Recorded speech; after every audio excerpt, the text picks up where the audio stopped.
Hello കൂട്ടുകാരെ, PS right പാത്തിൻ്റെ ഇന്നത്തെ ക്ലാസ്സിലേക്ക് നിങ്ങൾക്ക് എല്ലാവർക്കും ഹൃദ്യമായ സ്വാഗതം. ജൂലൈ മാസത്തെ കറണ്ട് അഫയേഴ്സിൻ്റെ മൂന്നാമത്തെ ക്ലാസ്സാണ് നമ്മളിവിടെ കണ്ടക്ട് ചെയ്യുന്നത്. ഈ ക്ലാസ്സുകളുടെയൊക്കെ PDF നോട്ടുകൾ ഞാൻ ടെലഗ്രാം ചാനലിൽ അപ്ലോഡ് ചെയ്യാറുണ്ട്. അപ്പോൾ നിങ്ങൾ എന്ത് ചെയ്യണം, അത് പോയിട്ട് അവിടെ നിന്ന് കളക്ട് ചെയ്യണം. അതിലെന്തെങ്കിലും ഡൗട്ടുകൾ ഉണ്ടെങ്കിൽ നിങ്ങളൊന്ന് കമൻറ്റിൽ രേഖപ്പെടുത്തുക. ഓരോന്നിൻ്റെയും കൂടെ ഞാൻ ഇംഗ്ലീഷ് ന്യൂസ് പേപ്പറിൽ കട്ടിങ്സ് കൊടുത്തിട്ടുണ്ട്. അതുപോലെ ഓരോ വസ്തുതയുടെയും കൂടെ അഡീഷണൽ കാര്യങ്ങൾ പറഞ്ഞു പോയിട്ടുണ്ട്. അതൊക്കെ നിങ്ങൾക്ക് വളരെയധികം ഉപകാരം ചെയ്യും, തീർച്ച. അപ്പോൾ നമുക്ക് ക്ലാസ്സിലോട്ട് പോകാം.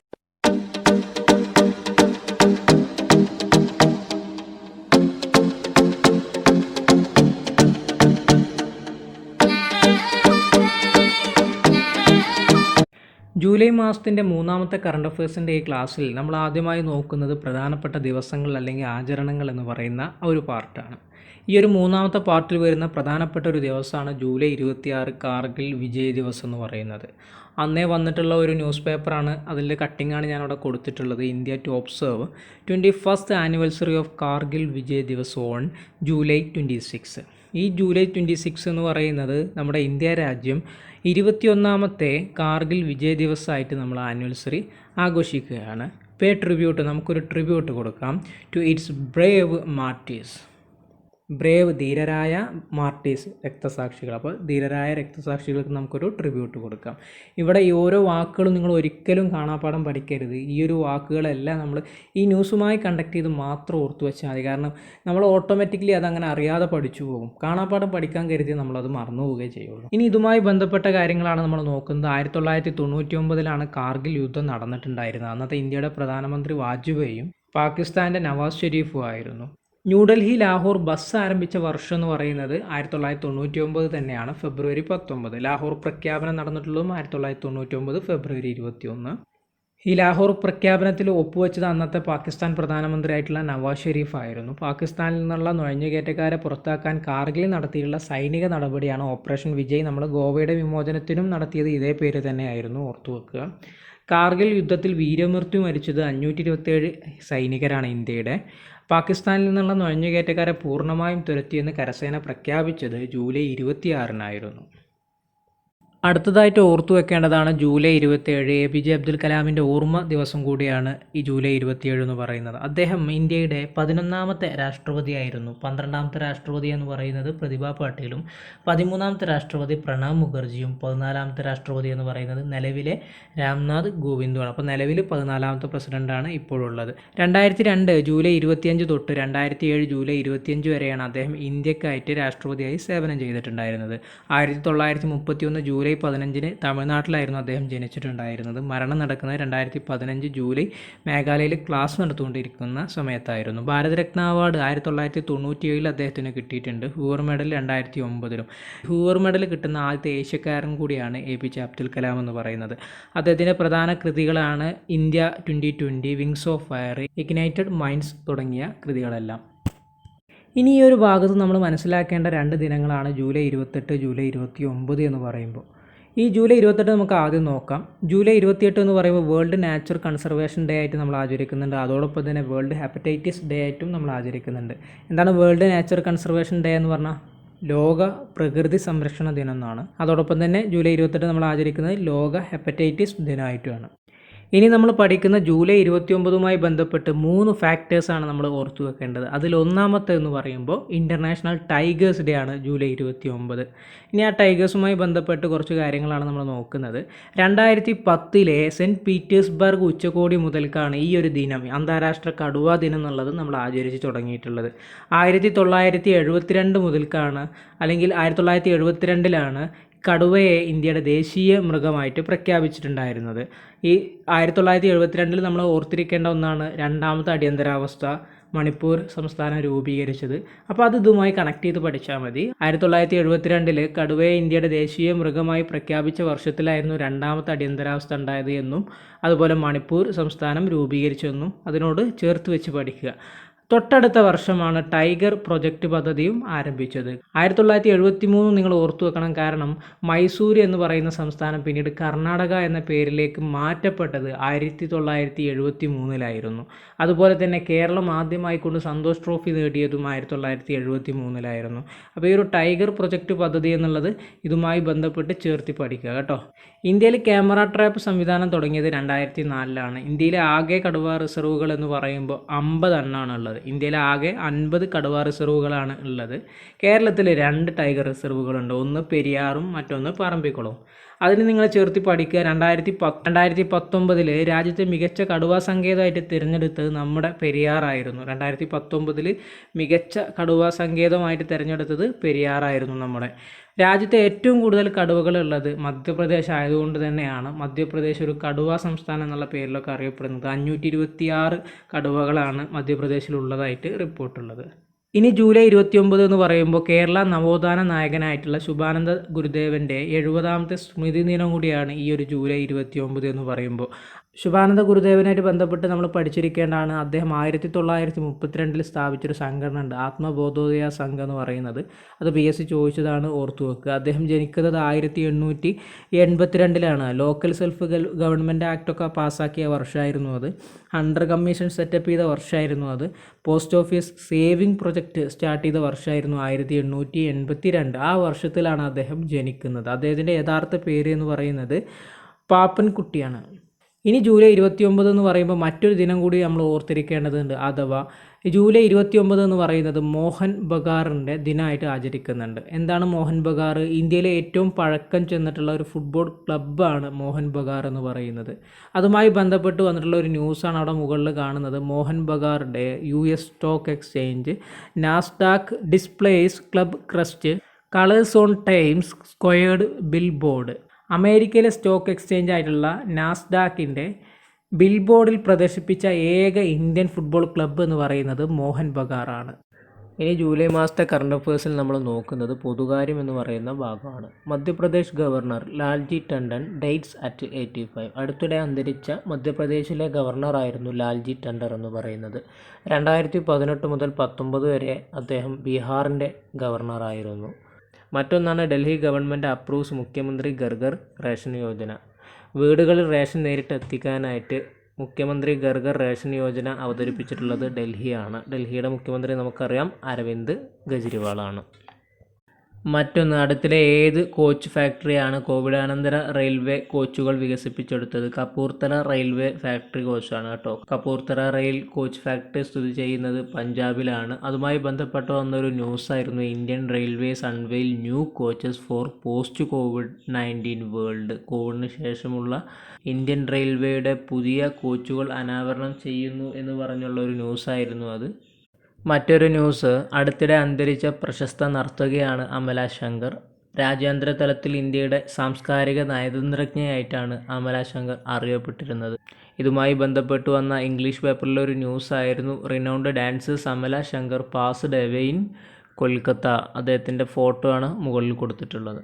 അടുത്തൊരു വസ്തുത ഈ ഒരു ന്യൂസുമായി ബന്ധപ്പെട്ട് വന്നതായിരുന്നു. ന്യൂസ് ഇതാണ്: Gujarat 3rd unit at Kakrapar atomic power plant achieves criticality. അതിൻ്റെ 3rd യൂണിറ്റ് തുറന്ന ഒരു കാര്യമായിട്ടാണ്. അഥവാ അടുത്തിടെ കക്രപ്പാർ ആണവ നിലയത്തിൻ്റെ 3ാമത്തെ യൂണിറ്റ് സ്ഥാപിച്ചിട്ടുണ്ടായിരുന്നു. ഏത് സംസ്ഥാനത്താണ് കക്രപ്പാർ ആണവ വൈദ്യുത നിലയം സ്ഥിതി ചെയ്യുന്നത് വെച്ചാൽ ഗുജറാത്തിലാണ്. തദ്ദേശീയമായി നിർമ്മിച്ച ആദ്യത്തെ 700 മെഗാവോൾട്ട് ശേഷിയുള്ള ഇന്ത്യയിലെ ആദ്യത്തെ പ്രഷറൈസ്ഡ് ഹെവി വാട്ടർ റിയാക്ടറാണിത്. മറ്റൊന്ന്, free distribution of mask in Tamil Nadu to begin soon. ഏത് സംസ്ഥാനമാണ് അടുത്തിടെ സൗജന്യ മാസ്ക് വിതരണവുമായി ബന്ധപ്പെട്ട് ഫ്രീ മാസ്ക് പ്ലാൻ ആരംഭിച്ചതെന്ന് ചോദിച്ചാൽ തമിഴ്നാടാണ്. മറ്റൊരു news, Rafale lands in Ambala. PM Modi welcomes fighter jets. Amit Shah call it's historical day. വ്യോമസേനയുടെ 5 റഫേൽ വിമാനങ്ങളാണ് ഹരിയാനയിലെ അംബാല വ്യോമതാവളത്തിൽ ഇറങ്ങിയിട്ടുണ്ടായിരുന്നത്. PM മോദിയാണ് അതിനെ വെൽക്കം ചെയ്തത്. അമിത് ഷാ അതിനെക്കുറിച്ച് പറഞ്ഞത് ഇതൊരു ചരിത്ര ദിവസമാണ്, ഹിസ്റ്റോറിക്കൽ ഡേ എന്നുള്ളതാണ്. ഇനി വ്യോമസേനയുടെ ഏത് സ്ക്വാഡ്രണിലേക്കാണ് വിമാനങ്ങൾ അണിചേർക്കാൻ പോകുന്നത് ചോദിച്ചാൽ 17ാം ഗോൾഡൻ ആരോ സ്ക്വാഡ്രണിലേക്കാണ്. ഫ്രഞ്ച് കമ്പനിയായിട്ടുള്ള ഡെസേർട്ട് കമ്പനിയിൽ നിന്നാണ് 36 റഫേൽ വിമാനങ്ങൾ ഇന്ത്യ വാങ്ങുന്നത്. മറ്റൊന്ന്, still feel that I am part of Indian Air Force. 100 years old ex-pilot. Indian വ്യോമസേനയിലെ ഏറ്റവും പ്രായം കൂടിയ യുദ്ധവിമാന പൈലറ്റ് അടുത്തിടെ 100 വയസ്സ് ആഘോഷിച്ചിരുന്നു. ആരാണ് വ്യക്തിയെന്ന് ചോദിച്ചാൽ ദിലീപ് സിംഗ് മജീദിയാണ്. അദ്ദേഹത്തിൻ്റെ വാക്കുകളാണ് നമ്മളവിടെ കണ്ടത്. Still feel that I am part of Indian air force എന്നുള്ളത്.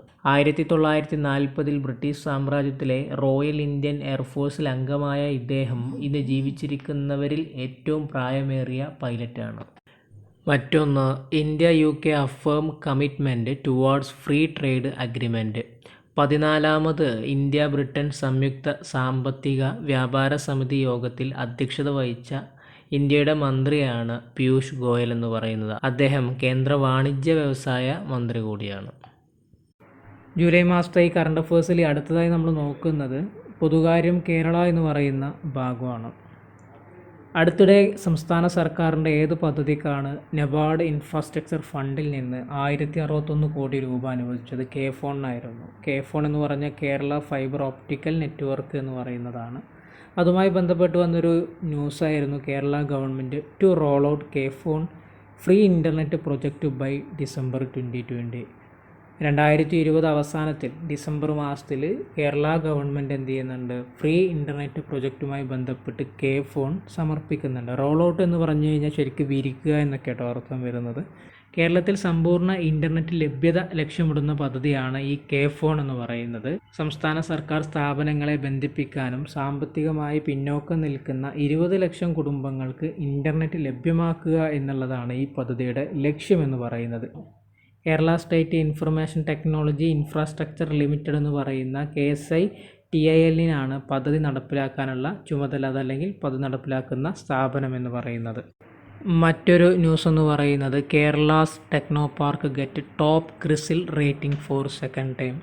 പ്രമുഖ ആഗോള റേറ്റിംഗ് ഏജൻസിയായ ക്രിസിൽ സുസ്ഥിരമായ സാമ്പത്തിക ഭദ്രതയും പ്രവർത്തന മികവും കണക്കാക്കി നൽകുന്ന സ്റ്റേബിൾ റേറ്റിംഗ് തുടർച്ചയായി 2ാം വർഷവും സ്വന്തമാക്കിയ സ്ഥാപനമാണ് ടെക്നോ പാർക്ക് എന്ന് പറയുന്നത്. ഈ ടെക്നോ പാർക്കുമായി ബന്ധപ്പെട്ട് നോക്കുകയാണെങ്കിൽ techno park Trivandrum enters 13th year.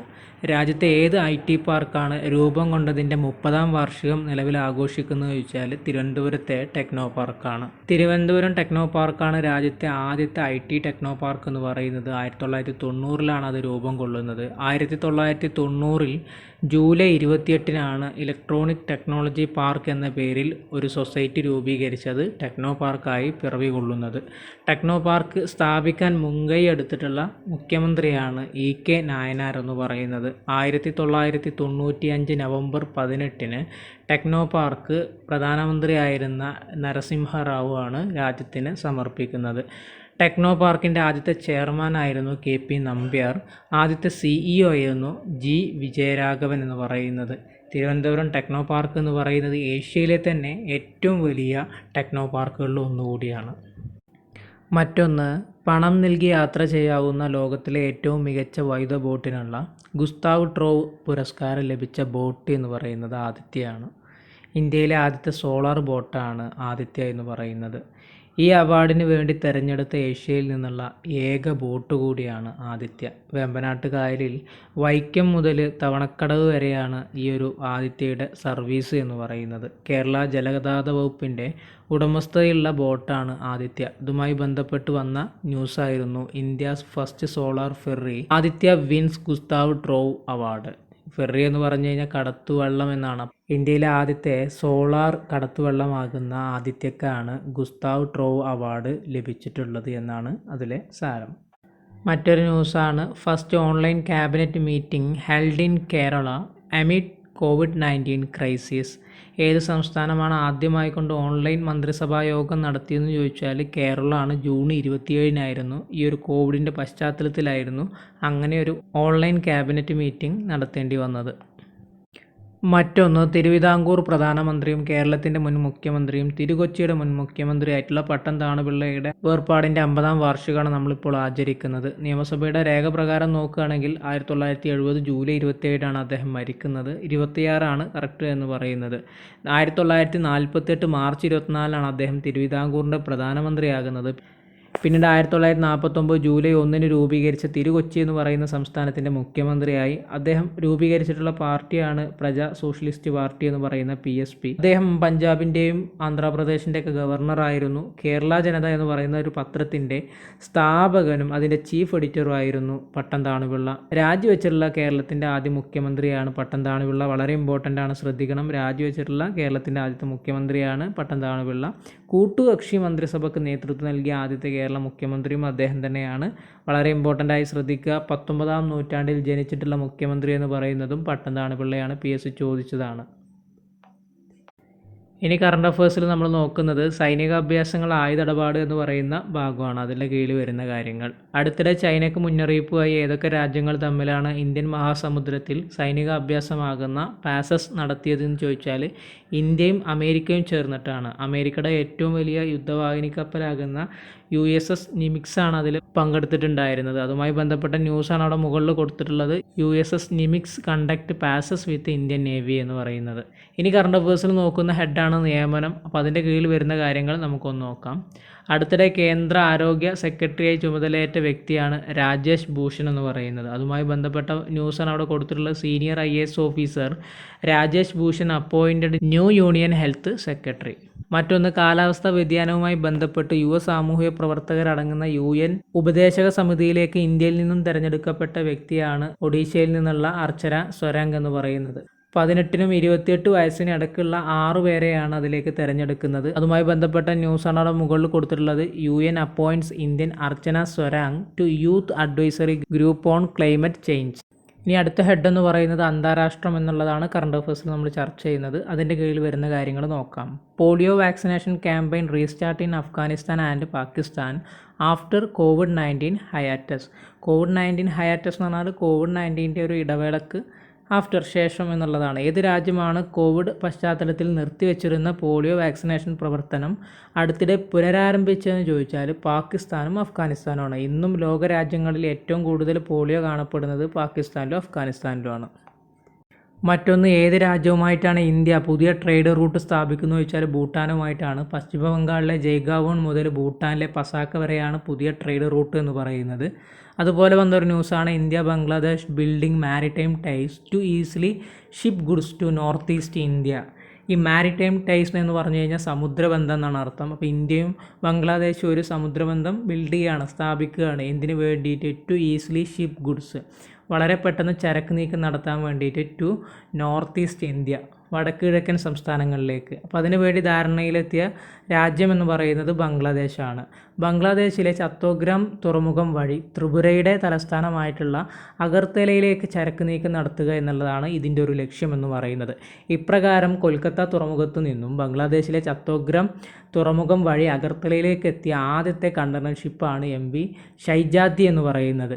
ഏത് രാജ്യത്തേക്കാണ് അടുത്തിടെ ഇന്ത്യ 10 ബ്രോഡ് ഗേജ് ട്രെയിൻ എഞ്ചിനുകൾ വിതരണം ചെയ്തതെന്ന് ചോദിച്ചാൽ ബംഗ്ലാദേശിലേക്കാണ്. ഇന്ത്യയുടെ റെയിൽവേ മന്ത്രി എന്ന് പറയുന്നത് പീയൂഷ് ഗോയലാണ് കേട്ടോ. അപ്പോൾ ബംഗ്ലാദേശുമായിട്ടുള്ള ബന്ധങ്ങളാണ് ഇവിടെ പറയുന്നത്. തുറമുഖം വഴിയുള്ളതും അതുപോലെ ട്രെയിൻ വഴിയുള്ള ബന്ധങ്ങളൊക്കെ ഒന്ന് ശ്രദ്ധിക്കുക. ഇന്ത്യയിലെ ഗിഡ റെയിൽവേ സ്റ്റേഷനിൽ നിന്നും ഫ്ലാഗ് ഓഫ് ചെയ്ത എഞ്ചിൻ ബംഗ്ലാദേശിലെ ദർശന റെയിൽവേ സ്റ്റേഷനിലേക്കാണ് എത്തിയിട്ടുണ്ടായിരുന്നത്. ത്രിപുരയിലെ അഗർത്തലയും ബംഗ്ലാദേശിലെ അഗൗരവുമായി ബന്ധിപ്പിക്കുന്ന റെയിൽവേ ലിങ്ക് പദ്ധതിയാണിത്. അഥവാ ഇത് ഇന്ത്യയും ബംഗ്ലാദേശും തമ്മിലുള്ള ഒരു സഹകരണം കൊണ്ട് നിർമ്മിക്കുന്ന പദ്ധതിയാണ്. $2.4 ബില്യൺ 17 പദ്ധതികൾ 9 എണ്ണം ഇപ്പോൾ നിലവിൽ പൂർത്തിയായിട്ടുണ്ട്. മറ്റൊരു ന്യൂസാണ്, അടുത്തിടെ ഏത് രാജ്യത്തിൻ്റെ തെരഞ്ഞെടുപ്പാണ് ക്വാറന്റൈൻ കഴിയുന്നവർക്ക് മുൻകൂട്ടി വോട്ടിംഗ് സംവിധാനം ഒരുക്കിക്കൊണ്ട് നടന്നു ചോദിച്ചാൽ ശ്രീലങ്കയുടെ തെരഞ്ഞെടുപ്പായിരുന്നു. അതുമായി ബന്ധപ്പെട്ട ന്യൂസാണ് അവിടെ കൊടുത്തിട്ടുള്ളത്. Sri Lanka to conduct advance polling for people under quarantine. ക്വാറന്റൈനിൽ കഴിയുന്ന ജനങ്ങൾക്ക് അഡ്വാൻസ് പോളിംഗ് നടത്തിക്കൊണ്ട് നടന്ന തെരഞ്ഞെടുപ്പ് എവിടെയെന്ന് ചോദിച്ചാൽ ശ്രീലങ്കയിലാണ്. മറ്റൊരു ന്യൂസാണ്, new chapter in India Mauritius relation. PM Modi inaugurate supreme കോടതി ബിൽഡിംഗ്. ഏത് രാജ്യത്തിൻ്റെ സുപ്രീം കോടതി മന്ദിരമാണ് ഇന്ത്യൻ പ്രധാനമന്ത്രി നരേന്ദ്രമോദി ഉദ്ഘാടനം ചെയ്തതെന്ന് ചോദിച്ചാൽ മൗറിഷ്യൻ്റെയാണ്. മൗറിഷ്യൻ്റെ തലസ്ഥാനമായ പോർട്ട് ലൂയിസിലാണ് ഇന്ത്യൻ പങ്കാളിത്തത്തോടു കൂടി നിർമ്മിക്കുന്ന അവരുടെ പുതിയ സുപ്രീം കോടതി മന്ദിരം സ്ഥിതി ചെയ്യുന്നത്. മറ്റൊരു ന്യൂസാണ്, എവിടെയാണ് ലോകത്തിലെ ഏറ്റവും വലിയ സോളാർ പവർ പ്ലാന്റ് നിർമ്മിക്കാൻ അടുത്തിടെ പദ്ധതി തയ്യാറാക്കിയതെന്ന് ചോദിച്ചാൽ അബുദാബിയിലാണ്, UAE അബുദാബിയിൽ. 2 GW ശേഷിയുള്ള സോളാർ പ്ലാന്റിൻ്റെ നിർമ്മാണം ഫ്രാൻസുമായി സഹകരിച്ചുകൊണ്ട് 2022 ആരംഭിക്കാൻ അവർ ലക്ഷ്യമിടുന്നത്. അതുമായി ബന്ധപ്പെട്ട ന്യൂസാണ് അവിടെ മുകളിൽ കൊടുത്തിട്ടുള്ളത്. EWEC അഥവാ Emirates water and electricity company to construct world largest solar power plant in Abu Dhabi. മറ്റൊരു ന്യൂസാണ് അടുത്തിടെ വിക്ഷേപിച്ച ദക്ഷിണ കൊറിയയുടെ ആദ്യത്തെ മിലിറ്ററി കമ്മ്യൂണിക്കേഷൻ സാറ്റലൈറ്റ് എന്ന് പറയുന്നത്. അതിൻ്റെ പേരെന്ന് പറയുന്നത് അനാസിസ് 2 എന്ന് പറയുന്നതാണ്. വിക്ഷേപണം നടത്തിയ സ്ഥലം എന്ന് പറയുന്നത് സ്പേസ് എക്സ് കുടികൊള്ളുന്ന കേപ്പ് കനാവറലാണ്. അതിൻ്റെ എയർഫോഴ്സ് സ്റ്റേഷൻ എന്ന് പറയുന്നത് ഫ്ലോറിഡ തന്നെയാണ്. സൈനിക ആവശ്യങ്ങൾക്ക് മാത്രമായി ഉപഗ്രഹം വിക്ഷേപിക്കുന്ന 10ാമത് രാജ്യമായി ഇതോടുകൂടി ദക്ഷിണ കൊറിയ എന്ന് പറയുന്നത്. അപ്പോൾ ഇതുമായി ബന്ധപ്പെട്ട് വന്ന ന്യൂസാണ് അവിടെ മുകളിൽ കൊടുത്തിട്ടുള്ളത്. SpaceX delivers South Korea's first military satellite into on target orbit.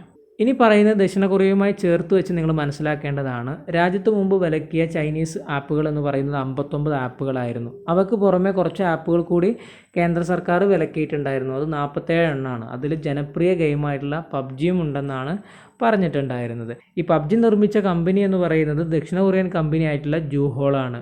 പക്ഷേ ജൂഹോളിൽ ചൈനീസിൻ്റെ ഷെയർ ഉണ്ട് എന്ന് പറഞ്ഞുകൊണ്ടാണ് നമ്മളത് വിലക്കാൻ വേണ്ടി മുന്നിട്ടിറങ്ങിയിട്ടുണ്ടായിരുന്നത്. ഇനി മറ്റൊരു ന്യൂസാണ്. സിംഗപ്പൂരിലെ ആദ്യത്തെ പ്രതിപക്ഷ നേതാവായി ചുമതലയേറ്റ ഇന്ത്യൻ വംശജനാണ് പ്രീതം സിംഗ് എന്ന് പറയുന്നത്. പഞ്ചാബിൽ പേരുള്ള പൊളിറ്റീഷ്യനാണ് അദ്ദേഹം. പ്രീതം സിംഗിൻ്റെ വർക്കേഴ്സ് പാർട്ടിക്ക് 93 സീറ്റിൽ 10 സീറ്റുകളാണ് ലഭിച്ചിട്ടുണ്ടായിരുന്നത്. സമീപകാലത്ത് ആദ്യമായിക്കൊണ്ടാണ് ഒരു സിംഗപ്പൂരിലെ ഒരു പ്രതിപക്ഷത്തിന് ഇത്രയും സീറ്റുകൾ ലഭിക്കുന്നത്. അതുമായി ബന്ധപ്പെട്ട് വന്ന ന്യൂസാണ് അവിടെ മുകളിൽ കൊടുത്തുള്ളത്. Punjab original politician Pritam Singh is Singapore's first leader of opposition. അഥവാ ഇന്ത്യൻ വംശജനായിട്ടുള്ള ആദ്യത്തെ സിംഗപ്പൂരിലെ പ്രതിപക്ഷ നേതാവാണ് പ്രീതം സിംഗ് എന്ന് പറയുന്നത്. ഇനി മലേഷ്യയുമായി ബന്ധപ്പെട്ട് കുറച്ച് കാര്യങ്ങൾ നമുക്കൊന്ന് നോക്കാം. അടുത്തിടെ ഏത് രാജ്യത്തിൻ്റെ മുൻ പ്രധാനമന്ത്രിയാണ് അഴിമതി കേസിൽ 12 വർഷത്തെ ജയിൽ ശിക്ഷ അനുഭവിച്ചതെന്ന് ചോദിച്ചാൽ മലേഷ്യയുടെ മുൻ പ്രധാനമന്ത്രിയാണ്. മലേഷ്യയുടെ മുൻ പ്രധാനമന്ത്രിയാകുന്ന നജീബ് റസാഖാണ് $100 കോടി തട്ടിപ്പുമായി ബന്ധപ്പെട്ട് 12 വർഷത്തെ ജയിൽ ശിക്ഷ വിധിച്ചിട്ടുള്ള വ്യക്തി എന്ന് പറയുന്നത്. മലേഷ്യയിൽ അഴിമതി കേസിൽ ശിക്ഷ ലഭിക്കുന്ന ആദ്യത്തെ രാഷ്ട്രീയ നേതാവ് കൂടിയാണ് നജീബ് റസാഖ് എന്ന് പറയുന്ന മുൻ പൊളിറ്റീഷ്യൻ. മറ്റൊരു ന്യൂസ് അത്ര ഇമ്പോർട്ടൻ്റ് ഒന്നുമല്ല, ജസ്റ്റ് കേട്ടുപോയാൽ മാത്രം മതി. അടുത്തിടെ ഏത് രാജ്യത്തിൻ്റെ പ്രധാനമന്ത്രിയാണ് ബെറ്റർ ഹെൽത്ത് എന്ന പേരിൽ ഒരു ആൻറ്റി ഒബസിറ്റി ഹെൽത്ത് ക്യാമ്പയിൻ കൊണ്ടുവരാൻ പോകുന്നതെന്ന് ചോദിച്ചാൽ ബ്രിട്ടനാണ്. ബ്രിട്ടൻ്റെ പ്രധാനമന്ത്രി നിങ്ങൾക്കറിയാം ബോറിസ് ജോൺസൺ ആണ്. മറ്റൊരു ന്യൂസാണ് അടുത്തിടെ അന്തരിച്ച മുൻ ടാൻസാനിയൻ പ്രസിഡൻ്റാണ് ബെഞ്ചമിൻ മക്കപ്പ എന്ന് പറയുന്നത്. 2 തവണ കിഴക്കൻ ആഫ്രിക്കൻ രാജ്യമായിട്ടുള്ള ടാൻസാനിയയുടെ പ്രസിഡൻ്റായിരുന്നു അദ്ദേഹം. അതുമായി ബന്ധപ്പെട്ട ന്യൂസാണ് മുകളിൽ കൊടുത്തുള്ള Tanzania's former president Benjamin Mkapa dies at 81 എന്ന് പറയുന്ന ന്യൂസ്. മറ്റൊരു ന്യൂസാണ് അടുത്തിടെ ഏത് രാജ്യമാണ് നാവികസേനയുടെ കപ്പലുകളിൽ ഹൈപ്പർസോണിക് ആണവ മിസൈൽ സ്ഥാപിക്കാൻ തീരുമാനിച്ചതെന്ന് ചോദിച്ചാൽ റഷ്യയാണ്. അതുമായി ബന്ധപ്പെട്ട് വന്ന റഷ്യൻ പ്രസിഡന്റ് വ്ളാഡിമിർ പുടിൻ്റെ വാക്കായിരുന്നു ഇത്. Russian navy to get hypersonic nuclear weapon എന്ന് പറയുന്ന വാക്ക്. അഥവാ റഷ്യൻ നേവിക്ക് ഹൈപ്പർസോണിക് വെപ്പൺ ന്യൂക്ലിയർ വെപ്പൺ ലഭിക്കും എന്ന് പറയുന്ന അദ്ദേഹത്തിൻ്റെ വാക്ക്. അവിടെ സ്ഥാപിക്കുന്ന മിസൈലിൻ്റെ പേരാണ് സിർക്കോൺ എന്ന് പറയുന്ന മിസൈൽ.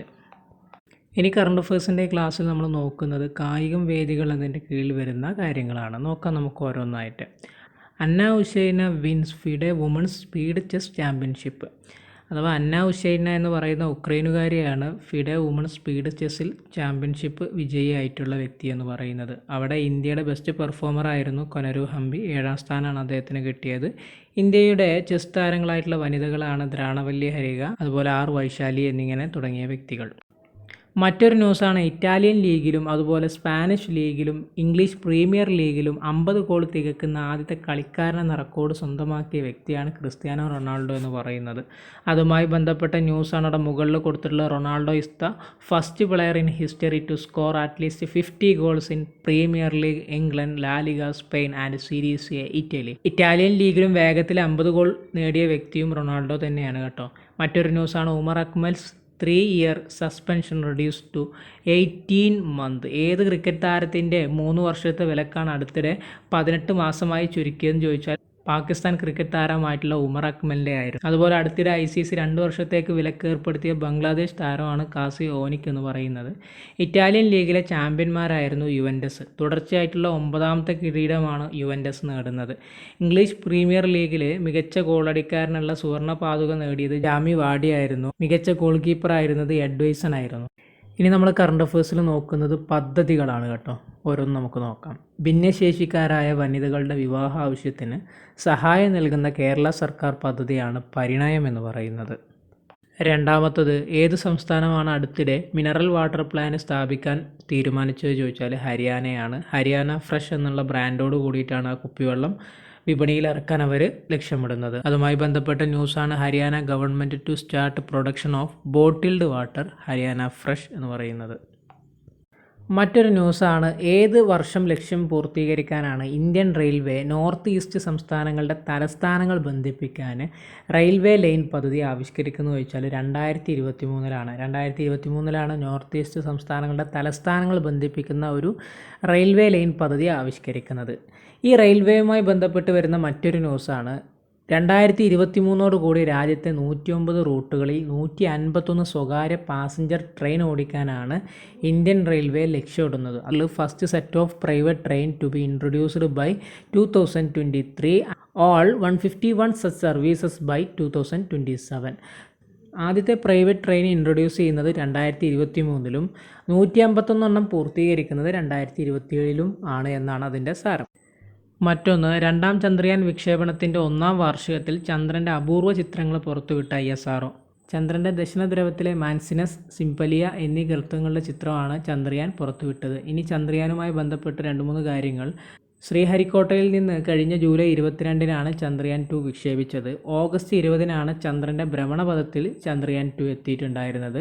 സെപ്റ്റംബർ 2-നാണ് ചന്ദ്രയാൻ പേടകത്തിൽ നിന്ന് വിക്രം ലാൻഡർ വേർപെട്ടു പോയിട്ടുണ്ടായിരുന്നതും. മറ്റൊരു ന്യൂസാണ്, പുതിയ വിദ്യാഭ്യാസ നയം കേന്ദ്രമന്ത്രിസഭ അംഗീകരിച്ചു. സ്കൂൾ തലത്തിൽ 10+2 തുടങ്ങിയ സമ്പ്രദായത്തിന് പകരം 5+3+3+4 എന്നുള്ള രീതിയിലാണ് ഇനി വരുന്നത്. അതുമായി ബന്ധപ്പെട്ട ന്യൂസാണ് അവിടെ മുകളിൽ കൊടുത്തുള്ളത്. National education policy 2020 no 5+3+3+4 system and new exam pattern. മാനവ വിഭവശേഷി മന്ത്രാലയം എന്നുള്ളത് പുനർനാമകരണം ചെയ്ത് വിദ്യാഭ്യാസ മന്ത്രാലയം എന്നാക്കും. 5ാം ക്ലാസ് വരെയുള്ള പഠനം മാതൃഭാഷയിലും 6ാം ക്ലാസ് മുതൽ തൊഴിലധിഷ്ഠിതമായിട്ടുള്ള പരിശീലനമായിരിക്കും ഉണ്ടായിരിക്കുക. മെഡിക്കൽ, ലീഗൽ വിദ്യാഭ്യാസം ഒഴിച്ചുള്ള ഉന്നത വിദ്യാഭ്യാസ മേഖലക്കായിട്ട് ഹയർ എഡ്യൂക്കേഷൻ കമ്മീഷൻ ഓഫ് ഇന്ത്യയും രൂപീകരിക്കും. ബിരുദതലത്തിലെ വിദ്യാഭ്യാസം 4 വർഷമാക്കും. MPhil course നിർത്തലാക്കും. 15 വർഷത്തിനുള്ളിൽ കോളേജുകളിലെ അഫിലിയേഷൻ സംവിധാനം ഒഴിവാക്കും. 1986-ൽ രാജീവ് ഗാന്ധി സർക്കാരാണ് അവസാനമായിട്ട് വിദ്യാഭ്യാസ നയം പുതുക്കിയിട്ടുണ്ടായിരുന്നത്. 34 വർഷത്തിന് ശേഷമുള്ള പുതിയ വിദ്യാഭ്യാസ നയമാണിത്. മറ്റൊരു ന്യൂസാണ്, തൊഴിൽ രഹിതരായ ചെറുപ്പക്കാർക്ക് സഹായവുമായി കുടുംബശ്രീ ആരംഭിക്കുന്ന പദ്ധതിയാണ് കണക്ട് ടു വർക്ക് എന്ന് പറയുന്നത്. തൊഴിലില്ലാത്തവരെ കണ്ടെത്തി പരിശീലനം നൽകി 5000 പേർക്ക് തൊഴിൽ ലഭ്യമാക്കുന്ന പദ്ധതിയാണ് ഇവിടെ ലക്ഷ്യമിടുന്നത്. റീബിൽഡ് കേരളവുമായി ബന്ധപ്പെട്ട് സംസ്ഥാനത്ത് തെരഞ്ഞെടുത്ത CDSകളാണ് പദ്ധതി നടപ്പിലാക്കുക. തൊഴിൽ നൈപുണ്യ പരിശീലനം നൽകുന്ന സർക്കാർ സ്ഥാപനമായ അസാപ്പുമായി ഇതിന് കരാറിലെത്തിയിട്ടുണ്ട്. എന്താണ് ASAP? Additional skills acquisition programme എന്നുള്ളതാണ് അസാപ്പിൻ്റെ ഫുൾ ഫോം എന്ന് പറയുന്നത്. മറ്റൊന്ന്, കേരള സർക്കാർ ആരംഭിക്കാൻ പോകുന്ന ആത്മഹത്യാ പ്രതിരോധ ക്യാമ്പയിനാണ് ജീവൻ രക്ഷ എന്ന് പറയുന്നത്. ഇനി കറണ്ട് അഫയേഴ്സിൽ നമ്മൾ നോക്കുന്നത് പുരസ്കാരങ്ങൾ, രചന, സിനിമ എന്നിങ്ങനെ മേഖലയിലുള്ള കാര്യങ്ങളാണ്. നോക്കാം നമുക്ക് ഓരോന്നായി. ഒന്നാമത്തേത്, quest for restoring financial stability in India. ഇന്ത്യയിലെ സാമ്പത്തിക സ്ഥിരത റീസ്റ്റോർ ചെയ്യുന്നതിനുള്ള ഒരു ക്വസ്റ്റ് അല്ലെങ്കിൽ ഒരു അന്വേഷണം എന്ന് പറയുന്ന പുസ്തകം എഴുതിയത് ആര്? വിരൽ വി ആചാര്യ എന്ന് പറയുന്ന മുൻ RBI ഡെപ്യൂട്ടി ഗവർണറാണ്. വാർത്തകളിൽ ഇടം പിടിച്ച മറ്റൊരു ന്യൂസായിരുന്നു Avni Doshi, an Indian origin author on 2020 Booker prize long list for debut novel. 2020 Booker പുരസ്കാര പട്ടികയിൽ ഇടം പിടിച്ചിട്ടുണ്ടായിരുന്ന ഇന്ത്യൻ വംശജയായിരുന്നു അവനി ദോഷി എന്ന് പറയുന്നത്. അവനിയുടെ ആദ്യ നോവലായ ബേൺഡ് ഷുഗറാണ് പുരസ്കാര പട്ടികയുടെ ആദ്യ ഭാഗത്ത് ഇടം പിടിക്കാൻ കാരണമായിട്ടുള്ള നോവൽ എന്ന് പറയുന്നത്. ഗേൾ ഇൻ വൈറ്റ് കോട്ടൺ എന്ന പേരിലൊരു പുസ്തകം കഴിഞ്ഞ വർഷം ഇന്ത്യയിൽ അവനിയുടെ പ്രസിദ്ധീകരിച്ചിട്ടുണ്ടായിരുന്നു. മറ്റൊരു ന്യൂസാണ്, governor presents second APJ Abdul Kalam award to VSSC director S Somanath. Kerala governor Arif Ali ഖാനാണ് രണ്ടാമത്തെ APJ അവാർഡ് VSSC ഡയറക്ടറായിട്ടുള്ള സോമനാഥന് കൈമാറുന്നത്. നൂറുൽ ഇസ്ലാം യൂണിവേഴ്സിറ്റിയുടെയും നിംസ് മെഡിസിറ്റിയുടെയും ആഭിമുഖ്യത്തിലാണ് APJ അബ്ദുൽ കലാം പുരസ്കാരം നൽകുന്നത്. അതുപോലെ മറ്റൊരു ന്യൂസാണ്, അടുത്തിടെ അന്തരിച്ച ഒലിവിയ ഡി ഹവിലൻസ് ഏത് മേഖലയിൽ പ്രസിദ്ധയായ വ്യക്തിയാണ്? ചലച്ചിത്ര മേഖലയിലാണ്. പ്രശസ്ത ഹോളിവുഡ് നടിയാണ് ഒലിവിയ. അദ്ദേഹത്തിൻ്റെ പ്രശസ്തമായിട്ടുള്ള ചിത്രമാണ് ഗോൺ വിത്ത് ദി വിൻഡ് എന്ന് പറയുന്നത്. 2 തവണ മികച്ച നടിക്കുള്ള ഓസ്കാർ പുരസ്കാരം നേടിയ നടി കൂടിയാണ് ഒലിവിയ എന്ന നടി. ഇനി കറണ്ട് അഫയേഴ്സിൽ നമ്മൾ നോക്കുന്നത് കൊറോണയുമായി ബന്ധപ്പെട്ട വാർത്തകളാണ്. നമുക്ക് നോക്കാം ഓരോന്നോരോന്ന്. കോവിഡ് പ്രതിരോധ പ്രവർത്തനങ്ങളിൽ ഏർപ്പെട്ടിരിക്കുന്ന ഡോക്ടർമാർക്കും ആരോഗ്യ പ്രവർത്തകർക്കും ആത്മവീര്യം വർദ്ധിപ്പിക്കാനായി ഏത് സംസ്ഥാന സർക്കാരാണ് സാമ്പത്തിക ഇൻസെൻറ്റീവുകൾ പ്രഖ്യാപിച്ചതെന്ന് ചോദിച്ചാൽ ഒഡീഷ സർക്കാരാണ്. ഒഡീഷയുമായി ബന്ധപ്പെട്ട മറ്റൊരു ന്യൂസ് ഇതായിരുന്നു. ആരോഗ്യ പ്രവർത്തകർക്ക് സാമ്പത്തിക ഇൻസെൻറ്റീവുകൾ പ്രഖ്യാപിക്കുന്നതിന് പിന്നാലെ തന്നെ ഏത് സംസ്ഥാന സർക്കാരാണ് ഡോക്ടർമാരുടെ വിരമിക്കൽ പ്രായം 62-ൽ നിന്നും 65 ആക്കി ഉയർത്തിയെന്ന് ചോദിച്ചാലും ഒഡീഷയാണ്. അതുമായി ബന്ധപ്പെട്ട ന്യൂസാണ് അവിടെ മുകളിൽ കൊടുത്തിട്ടുള്ളത്. Retirement age of Odisha doctors raised from 62 years to 65 years. ഒഡീഷയുടെ മുഖ്യമന്ത്രി എന്ന് പറയുന്നത് നവീൻ പട്നായക് ആണ് കേട്ടോ. ഇനി മറ്റൊരു ന്യൂസാണ്. ഓക്സ്ഫോർഡ് യൂണിവേഴ്സിറ്റി വാക്സിൻ പരീക്ഷണം നടത്താൻ പോകുന്ന ഇന്ത്യയിലെ സ്ഥാപനമാണ് സെറം ഇൻസ്റ്റിറ്റ്യൂട്ട് പൂനെ എന്ന് പറയുന്നത്. ഓക്സ്ഫോർഡ് യൂണിവേഴ്സിറ്റിയുടെ വാക്സിൻ പരീക്ഷണത്തിൽ പങ്കാളിയാണ് നമ്മുടെ പൂനെയിലെ സെറം ഇൻസ്റ്റിറ്റ്യൂട്ട് എന്ന് പറയുന്ന സ്ഥാപനം. ഈ സെറം ഇൻസ്റ്റിറ്റ്യൂട്ട് എന്ന് പറയുന്ന സ്ഥാപനത്തിൻ്റെ മേധാവി എന്ന് പറയുന്നത് ആധാർ പൂനാവാല എന്ന് പറയുന്ന വ്യക്തിയാണ്. ഇനി മറ്റൊരു ന്യൂസാണ്. COVID-19 government wants you to stop wearing valved N95 mask. അടുത്തിടെ കേന്ദ്ര സർക്കാർ ഏത് മാസ്കുകളുടെ ഉപയോഗമാണ് ആശങ്ക ഉയർത്തുകയും അത് ഉപയോഗിക്കാൻ പാടില്ല എന്ന് നിർദ്ദേശിക്കുകയും ചെയ്തതെന്ന് ചോദിച്ചാൽ വാൾവുകളുള്ള N95 മാസ്കുകളാണ്. N എന്നതുകൊണ്ട് ഉദ്ദേശിക്കുന്നത് നോൺ ഓയിൽ എന്നും 95 കൊണ്ട് ഉദ്ദേശിക്കുന്നത് 95% കാര്യക്ഷമത എന്നുള്ളതുമാണ് കേട്ടോ. മറ്റൊരു ന്യൂസാണ്. MHRD അഥവാ ministry of human resource development launch Manodarpan initiative four mental health and counselling of students. ഇവിടെ അതിൻ്റെ പിക്ചറും കൊടുത്തിട്ടുണ്ട്. അഥവാ COVID-19 പശ്ചാത്തലത്തിൽ വിദ്യാർത്ഥികളുടെയും രക്ഷിതാക്കളുടെയൊക്കെ മാനസിക ആരോഗ്യം ഉറപ്പുവരുത്തുന്നതിനും അവരെ സഹായിക്കുന്നതിനൊക്കെ വേണ്ടി കേന്ദ്ര മാനവ വിഭവശേഷി വകുപ്പ് ആരംഭിച്ച ഹെൽപ്പ് ലൈനാണ് മനോദർപ്പൺ എന്ന് പറയുന്നത്. നിലവിൽ കേന്ദ്ര മാനവ വിഭവശേഷി വകുപ്പ് മന്ത്രി എന്ന് പറയുന്നത് രമേശ് പോഖ്രിയാൽ നിശാങ്കാണ് കേട്ടോ. ഇനി മറ്റൊരു ന്യൂസാണ്. അടുത്തിടെ കേരളത്തിലെ ഏത് സർവകലാശാലയാണ് കോവിഡ് പ്രതിരോധ ബോധവൽക്കരണ നിർദ്ദേശങ്ങൾ ഗോത്രഭാഷയിലേക്ക് കൂടി മാറ്റിയതെന്ന് ചോദിച്ചാൽ കേരള സർവകലാശാലയാണ് കോവിഡ് പ്രതിരോധ ബോധവൽക്കരണ നിർദ്ദേശങ്ങൾ മറ്റുള്ള ഗോത്രഭാഷയിലേക്ക് മാറ്റിയിട്ടുണ്ടായിരുന്നത്. പണിയ, ഇരുള, കുറുബ, അടിയ, മലപുലയ, മുതുവ, മുകുട എന്നിയുള്ള ഗോത്രഭാഷയിലേക്കാണ് മാറ്റിയിട്ടുണ്ടായിരുന്നത്. ഇനി മറ്റൊരു ന്യൂസ് എന്ന് പറയുന്നത് PIEC opens India's largest Covid care centre. രാജ്യത്തെ ഏറ്റവും വലിയ കോവിഡ് പരിചരണ കേന്ദ്രം അടുത്തിടെ ഏത് നഗരത്തിലാണ് സ്ഥാപിച്ചത് ചോദിച്ചാൽ ബാംഗ്ലൂരാണ്. കഴിഞ്ഞ വീഡിയോയിൽ ഞാൻ ഡൽഹി എന്ന് പറഞ്ഞിട്ടുണ്ടായിരുന്നു. ഡൽഹിയിൽ 10,000 കിടക്കുകളാണ് ഛത്രപൂർ കോവിഡ് പരിചരണ കേന്ദ്രത്തിൽ സ്ഥാപിച്ചിട്ടുള്ളതെങ്കിൽ ബാംഗ്ലൂരിലെ രാജ്യാന്തര എക്സിബിഷൻ സെൻറ്ററിൽ 10,100 കിടക്കുകളാണ് ഒരുക്കിയിട്ടുള്ളത്. ഇനി മറ്റൊരു ന്യൂസ് എന്ന് പറയുന്നത് France donates ventilators COVID-19 testing kits to India. ഏത് രാജ്യമാണ് അടുത്തിടെ വെന്റിലേറ്റർ അടക്കമുള്ള മെഡിക്കൽ ഉപകരണങ്ങളുടെ സഹായം ഇന്ത്യക്ക് നൽകാൻ പോകുന്നത് ചോദിച്ചാൽ ഫ്രാൻസ് ആണ്. അതിൻ്റെ ചിത്രമാണ് ഇപ്പോൾ അവിടെ മുകളിൽ കൊടുത്തിട്ടുള്ളത്, അതിൻ്റെ ന്യൂസും. ഫ്രഞ്ച് പ്രസിഡൻ്റ് എന്ന് പറയുന്നത് ഇമ്മാനുവൽ മാക്രോൺ ആണ് കേട്ടോ. അപ്പോൾ ഫ്രാൻസാണ് നമുക്ക് എന്ത് ചെയ്യുന്നത്, വെന്റിലേറ്റർ അടക്കമുള്ള COVID-19 മെഡിക്കൽ ഉപകരണങ്ങളുടെ സഹായം നൽകാൻ വേണ്ടി പോകുന്നത്. ഇനി മറ്റൊന്ന്, ഡ്രഗ് കൺട്രോളുടെ അനുമതി ഉണ്ടായിരുന്ന കോവിഡ് ഗുരുതരാവസ്ഥയുള്ള രോഗികൾക്ക് ഉപയോഗിക്കാൻ നിർദ്ദേശിച്ചൊരു മരുന്നായിരുന്നു ഇറ്റുലിസുമാബ് എന്ന് പറയുന്നത്. അതിൻ്റെ ഉപയോഗം ഇപ്പോൾ ആരോഗ്യ മന്ത്രാലയത്തിൻ്റെ COVID-19 ടാസ്ക് ഫോഴ്സ് തടഞ്ഞിട്ടുണ്ട്.